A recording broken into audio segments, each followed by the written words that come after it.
42 CFR section 483.10, resident rights. I just want to start out with what it says at the beginning, which is the definition of resident rights under subpart A. Resident rights. The resident has a right to a dignified existence, self-determination, and communication with and access to persons and services inside and outside of the facility, including those specified in this section. 1. A facility must treat each resident with respect and dignity and care for each resident in a manner and in an environment that promotes maintenance or enhancement of his or her quality of life, recognizing each resident's individuality. The facility must protect and promote the rights of the resident. 2. The facility must provide equal access to quality care regardless of diagnosis, severity of condition, or payment source. A facility must establish and maintain identical policies and practices regarding transfer, discharge, and the provision of services under state plan for all residents regardless of payment source. B. Exercise of rights. The resident has the right to exercise his or her rights as a resident of the facility and as a citizen or resident of the United States. The facility 1. The facility must ensure that the resident can exercise his or her rights without interference, coercion, discrimination, or reprisal from the facility. 2. The resident has the right to be free of interference, coercion, discrimination, and reprisal from the facility in exercising his or her rights, and to be supported by the facility in the exercise of his or her rights as required under this subpart. 3. In the case of a resident who has not been adjudged incompetent by the state court, the resident has the right to designate a representative in accordance with state law, and any legal surrogate so designed may exercise the resident's rights to the extent provided by state law. The same-sex spouse of a resident must be afforded equal treatment to that afforded to an opposite-sex spouse if their marriage was valid in the jurisdiction in which it was celebrated. So, under the Electronic Code of Federal Regulations, Title 42, Public Health, Chapter 4, Centers for Medicare and Medicaid Services, Department of Health and Human Services, Subchapter G, Standards and Certification, Part 483, Requirements for States and Long-Term Care Facilities, Subpart B, Requirements for Long-Term Care Facilities, Resident Rights. The TRO is a two-step process. Step 1, the Transitional Housing Program operator must file an application for an immediate temporary restraining order, TRO, until a hearing can take place. The immediate TRO may include orders that you, the program participant, refrain from misconduct, or it may exclude you from participating and living at the Transitional Housing Program site or stay at least 200 feet away from the site of an abuse.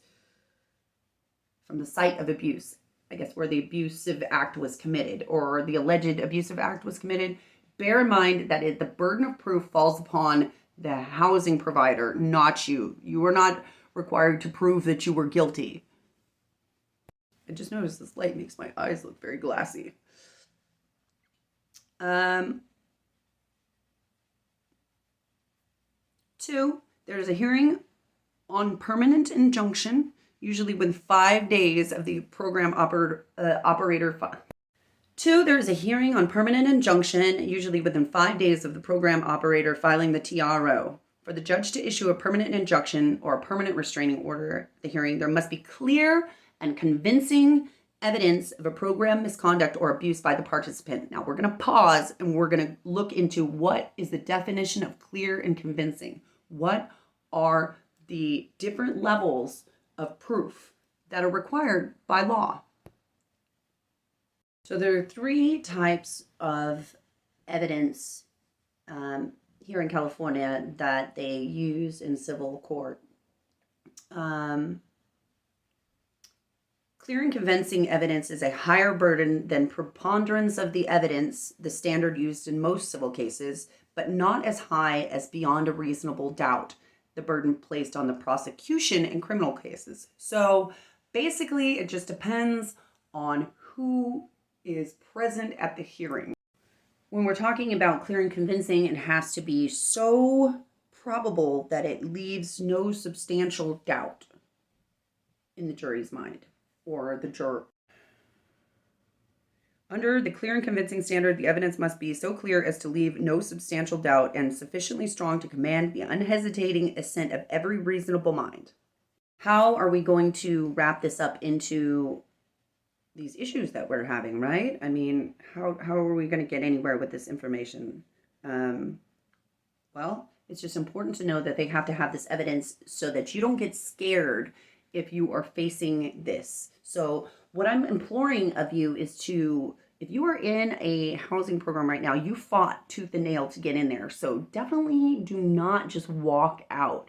That would be a great injustice and disservice to yourself, because you've already spent all this time in there and you've been dealing with all the harassment, and it's just, it's not doing yourself any good to just walk away and say, okay, you win. I mean, really, you did fight to get in there, didn't you? Or did you just walk in off the street? So going back to what we were talking about, which was the transitional housing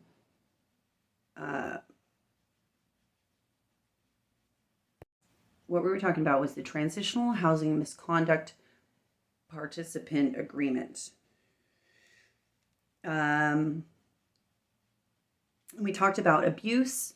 We talked about what the components were for a operator to be able to exit you from a program.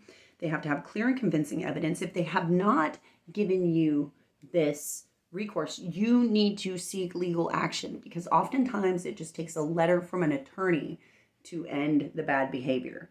So if more people did this, then we would not have the systemic problems that we have. We would be able to better regulate these things. We might get our performance metrics into these upper level organizations that are wondering what's going on. I'm going to go into, in a little bit later, I'm going to go into something about the other organizations and what kind of evidence you would need to take to them in order to initiate some sort of grievance against your housing provider, because oftentimes we see these grievances that are just recirculated at the bottom level. All right, hopefully we can stay focused here without any more interruptions here. This place is a nightmare, joke, pain in my ass. They're out there with bullhorns at 7 o'clock in the morning. They're banging on her door saying ice cold breakfast. What the fuck? These are the kind of things that, one, infringe upon our fucking civil rights. Okay, you have the right to quiet enjoyment. Okay, everyone does have the right to quiet enjoyment. You cannot play repetitious noises. You cannot do anything with the intent of injuring another person. Remember what I said about reasonability, about the reasonability factor here. Everyone is upheld to the basic reasonability clause, which is not something that is spectacular or versed in any way. That is the average man. That is the most average man with no particular skills and no particular knowledge of anything. He is average. Apparent that there's just too much to discuss in involving all of this. So we're going to take it apart together. And then all of you people who say they don't know what they're talking about can go pound sand in here. The level of fuckery is just beyond comprehension. It's beyond comprehension. It's just like, come on, people, like, really? I am not an attorney. I am a reader. I am gifted with looking things up, I guess you could say. So we're just looking through definitions. That's all we're doing here. I'm not giving anyone legal advice. I am not giving anyone any kind of advice or suggesting that they go on any particular path. The only thing I'm trying to do is arm you with the knowledge to protect yourself. What are the two types of orders that a program operator can get? One would be a stay away. The other one would be exclusion.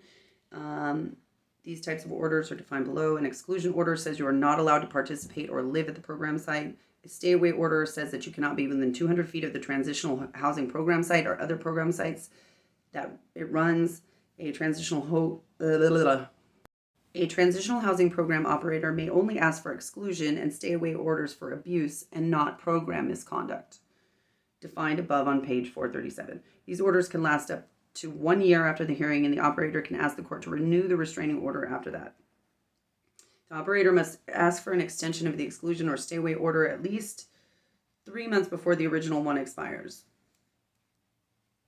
It says that the program operator may also be able to get an immediate exclusion or stay away order from the court in a temporary restraining order TRO hearing, but only if it's an emergency. Only if it's an emergency. It can only be considered an emergency if it's necessary to protect another participant, employee, or person living within 100 feet of the program site from imminent serious bodily harm. What happens when a transitional housing program operator gets an exclusion or stay away order? Before the hearing, through a TRO, the transitional housing program operator may have you immediately removed from the unit.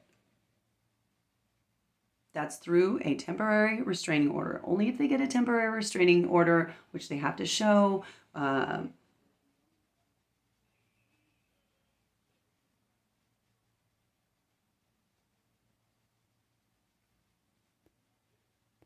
So only through a TRO are they allowed to remove you immediately. And a TRO requires that they go and they file that, and then they have to prove evidence of that. They are not just allowed to throw that on you, although we do know that that happens. So it is important for you to advocate for yourself. You have to remember that these operators know these rules, even though they pretend and say that they don't. We don't know that. No, that's not how that works. And they like to gaslight people, okay? It's important for you to understand that they manipulate these rules because they may say that you got abusive. They may say that you are acting just to get you out, because they know that 9 times out of 10, when people are out, that they don't fight. But covered quite a bit of ground today, and we've been talking about how an operator of a transitional housing facility can remove someone who is a tenant that doesn't pay rent, that is a participant essentially. And one of the things I wanted to go back to is that the key components here that we have to remember is that the operating agreement needs to be on file with the county for there to be established rules. They cannot create rules and change them at will. They cannot make different rules for different participants within the same building. The entire building must adhere to the same rules. If there are different rules for different participants, then they must be separated. They must be in different areas, and they must give you in writing the reasons and the rules and the difference in rules and what your rights and responsibilities are. If they have never given you any information or given you copies of your forms, then you need to say something to someone. You need to call your district attorney. You need to call anyone you possibly can. And let me tell you what, that is a nightmare in itself. And as I've said before, and I will say it again, forced migration is a source of trauma. It is a source of trauma that has been well documented in history. Historically, it has been seen as the precursor to paralysis and dementia, essentially. It's brought on by what? Episodic starvation. Okay, and so when you have, and we're talking about studies that were done on people who migrated once a year. Now, if you're homeless, you're migrating for, I think maybe 1 year we did six enforcements we were subjected to. There was one period in time where we were harassed every day. And it was like these people showed up every day, the same people with amnesia, pretending like they had never seen us before. Hey, we should be like on intimate terms now with as many times as you've woken me up with a gun in my face. That kind of interaction, you guys would be on like a beer level, right? Yeah, I will take a ice cold beer. Thank you. So it is important for people to know what your rights are and stand by them. Rights are not trivial matters. These are freedoms we're talking about. We're talking about freedom. We're talking free fucking dumb here. Freedom or freedom? This not as much of a fustercluck as it seems like it's going into. So, legal advice. Actually, okay.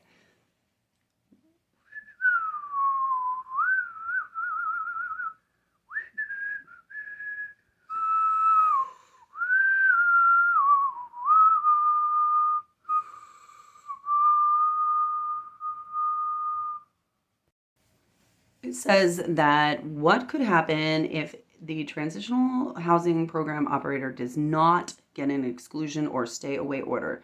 If you violate the conditions of the restraining order, also called a permanent injunction, which you would have had to have had a hearing, you would have been allowed to go and represent yourself and defend yourself in court. Now, if they did not serve you with that summons, which they're going to say, okay, well, you're transient, we didn't know where to serve you, right? That's bullshit, because 9 times out of 10, you're right outside the facility, okay? And there would have to have been some sort of police interaction for them to do this. You're violent, you're abusive, we have actions against you. We've told you multiple times you can't do this, you keep doing it. And even then, we've seen like people that won't get removed for being violent and abusive. I had this guy next to me who was just batshit insane and would bang on my fucking wall all night, and he would grumble weird shit through the wall, fucking try to open my door in the middle of the night. He was just fucking insane, completely insane. 4 months of endless torture, only to have the program director tell me, I don't know why we did that. Just had some weird deja vu too. So says what would happen if they don't get an exclusion or stay away order, both of which are court proceedings, okay? If you violate the conditions of the restraining order, also called a permanent injunction, the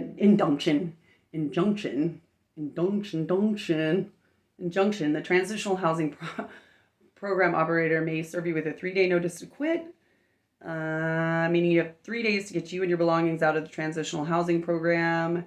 And after the 3 days are up, the operator can start a formal eviction process in court, an unlawful detainer action, and learn more about these eviction lawsuits on page 398 above.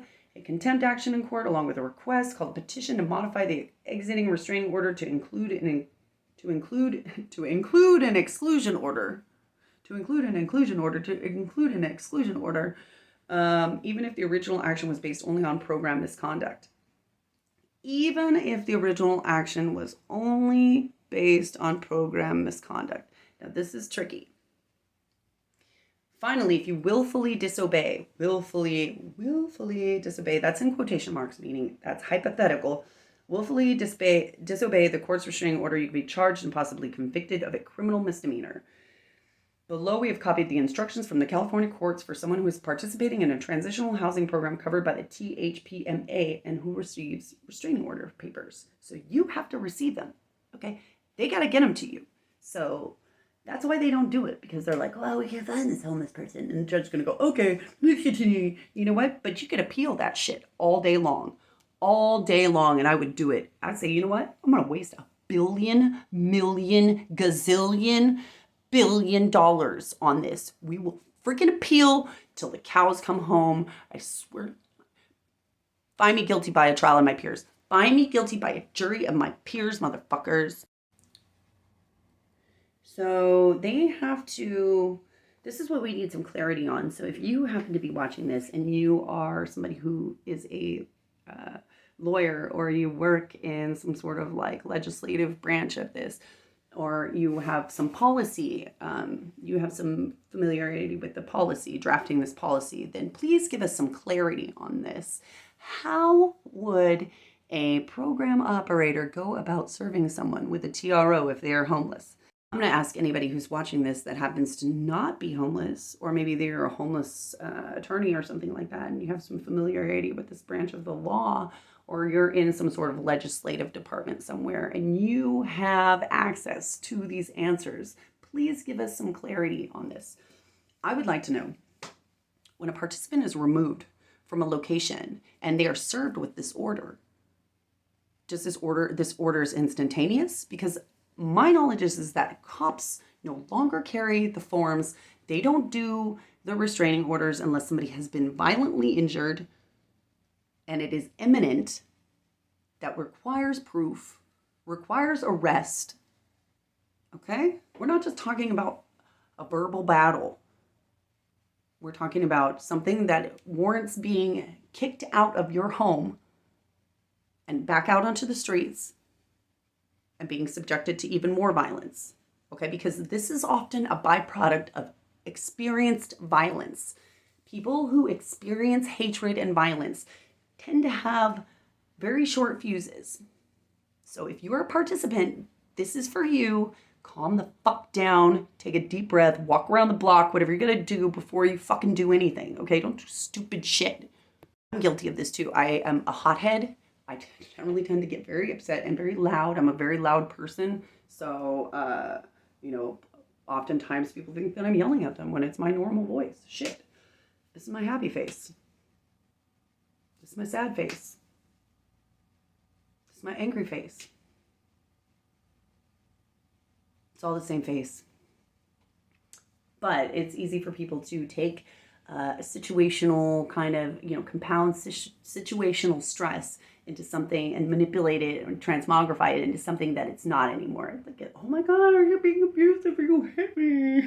You swung at me. No, actually, I went to go pick up my bag and you flinched for some weird reason because I had nothing in my vibe nor intention was even remotely geared towards that. But they are accustomed to saying what they want and getting away with it, which is wrong and abusive. And so we have to stop the pattern of abuse. People, please stop the pattern of abuse. Only you can stop it by banding together with knowledge, the knowledge of how to circumvent and protect yourself against these actions, okay? Because trust me, I've experienced it. Every few months, they want to kick me out here for some reason. Shit, I don't even know about half of them. Apparently, I was like buddy with some political activist. But last I remember is that I told her to pound sand in her ass at someone's memorial service as I drank a beer off the altar and tossed it over my shoulder. Yeah, I'm a raging cunt. At least I own it. So going back to the chipper cheerleader that everybody loves so much, that's me. Hi. I feel fake.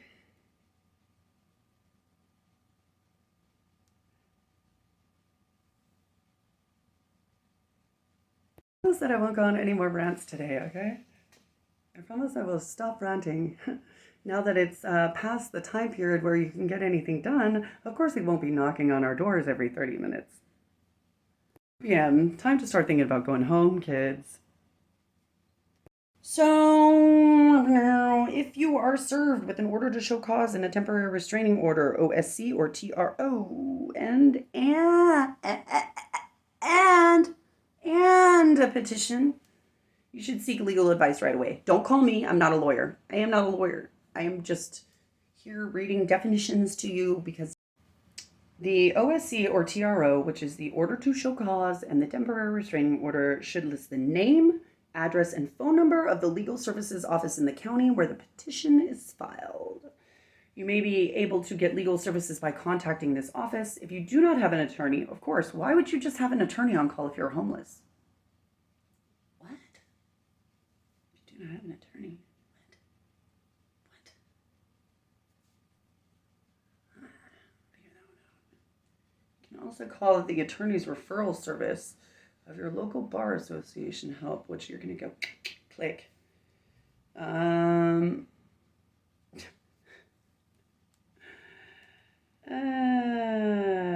Right on. Okay, so read the instructions.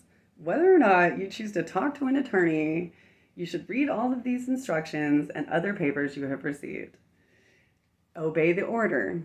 Read the papers served on you very carefully. Now, how are you going to serve papers to someone who's transient? This is my question. If cops no longer do the temporary restraining orders, right? Maybe they do the temporary restraining orders. I should probably look that up. So in a different article I read just now, Watsonville homeless camp files injunction for temporary restraining order. This was in December 20th of 2021. You can find that on pajaronin.com, Watsonville homeless camp. So some things I'm just going to excerpt, I'm going to take from this is that the city was coming to remove this homeless encampment. I'm not sure how many people were there, but an attorney who represented them filed an injunction seeking a TRO against the city of Watsonville. That would be Anthony Prince, General Counsel for the California Homeless Union, statewide organizing council, filed the injunction in the U.S. District Court for the Northern District of California on Sunday. We're facing a planned cleaning of the parking lot from Watsonville Public Works. The city did not go with the cleanup.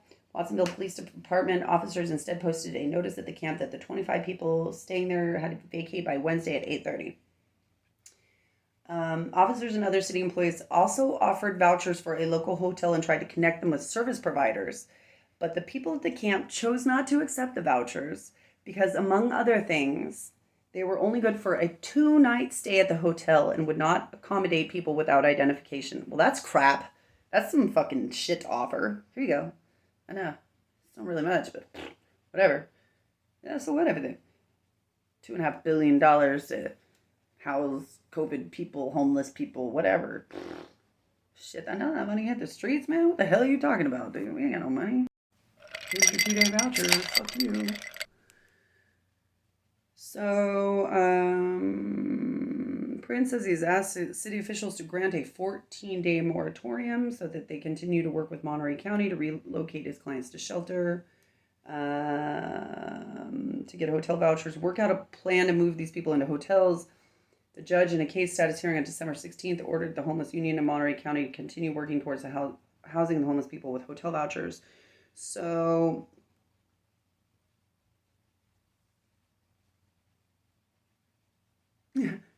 what's funny is it says that the businesses are the ones that had the problem with the encampment, and it notates here that the camp is across the street from the Buddhist temple in a parking lot typically frequented by people who use the neighboring levee trail for recreation. So, I think I misunderstood that. I thought it was going to say that the people from the Buddhist temple were the ones that had the problem with the encampment, which what I would say is very un-Buddhist-like.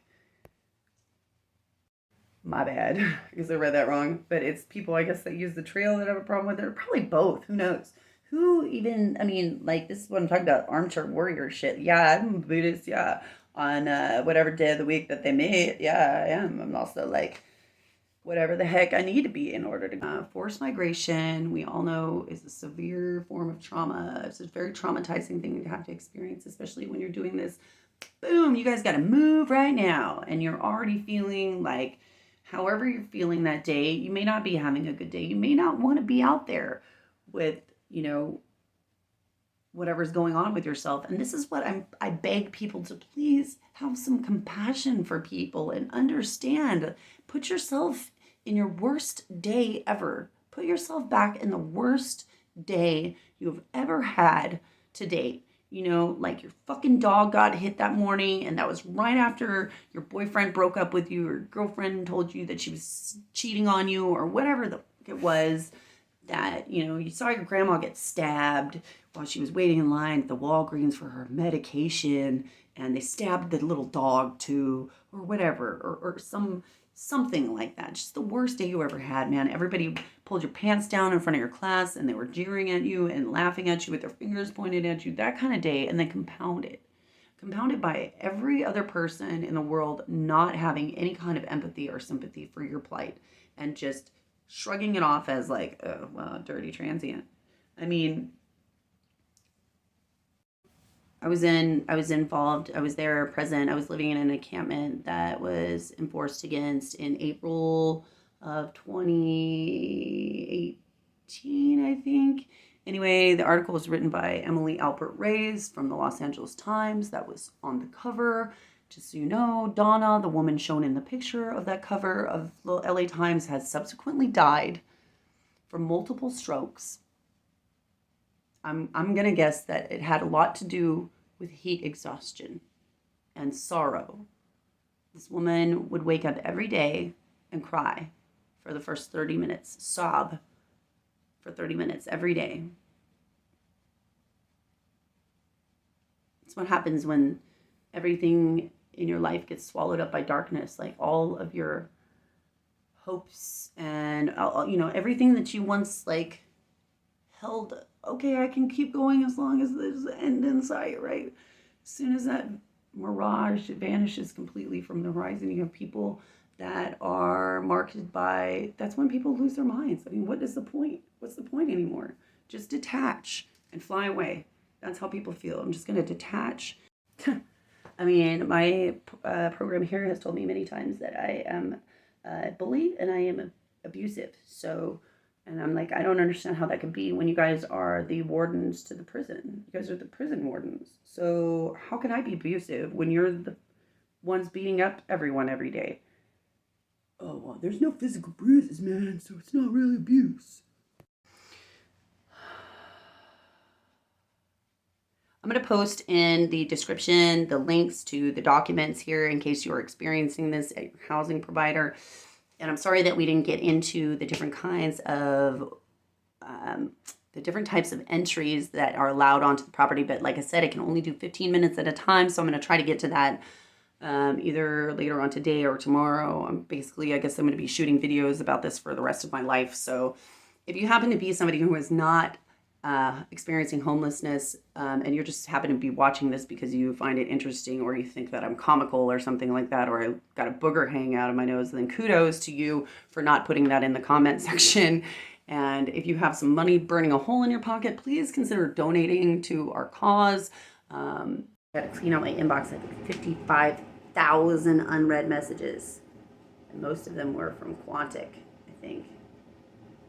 Quantic in the city. Oh no, most of them were cancellations from the Los Angeles City Council meetings. Cancelled.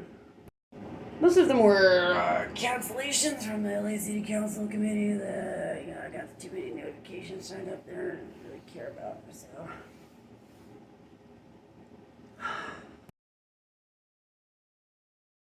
Shit. Yep.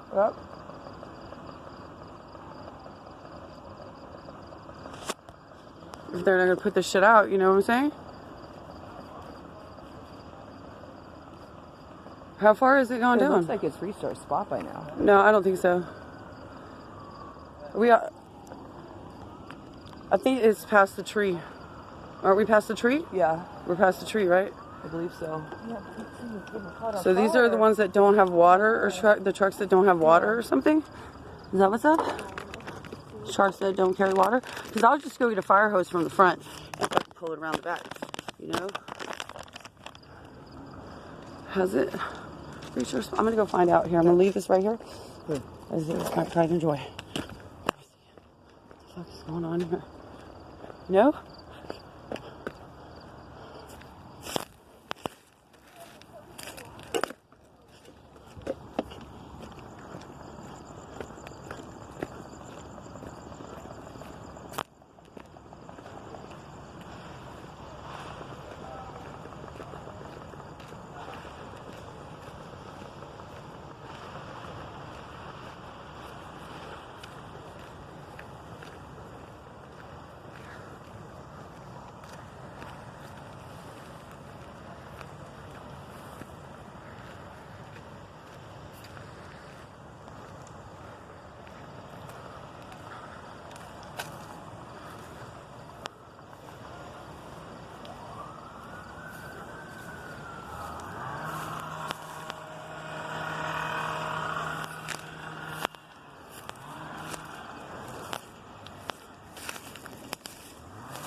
I'm not doing it. I told her I'd rather live on the streets than live in the allowed to have a street.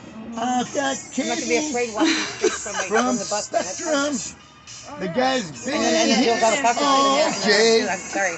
Lunch break, I'm not trying to be not snooty. It's just like I'm 5 hours. I don't want to do it. I don't. There's no, Let's make this happen today. I'm not being snooty like that. I'm not being F-150 vehicle. And wash away the rain. Back, old sun. Won't you come? Won't you come? I can do the ending too. Back, old sun. I am staying for that. I'm done. There you go, Rose. Now you need that guy that plays the guitar. What's that old guy here that plays the guitar? Russ, I think it's Russell, yeah. Tires are looking not too good, and does he get a lunch break? No, we already did that. In my shoes. And my youth I pray to keep heaven sent. I don't know what it is. Spectrum.com. 85570 Spectrum. Alright, you ready? It's definitely not Rita's. Back, old sun. What? What about? You know it? Oh. And wash Nobody away ever, the it's probably not that rain. nobody Back, knows the old name of your sun. favorite band. Won't I you know. I know. Yeah. Won't you come? Very different music. Rita. Black old sun. Not yet. It's coming. Oh. You want to write divorce? Wash away the rain. Back old sun. 90. Won't you come? Won't you My son, that's what come? my Why son did it from stop? Hawaii. Black My son bought old it on sun. honeymoon. He bought it from me on his honeymoon with his wife. I like It's their turtles and the Here's your Sumerian part. Go. flower of white or whatever. Yeah. Yeah. I like that. Yeah. Black old sun. Won't you come? Black old sun. Won't you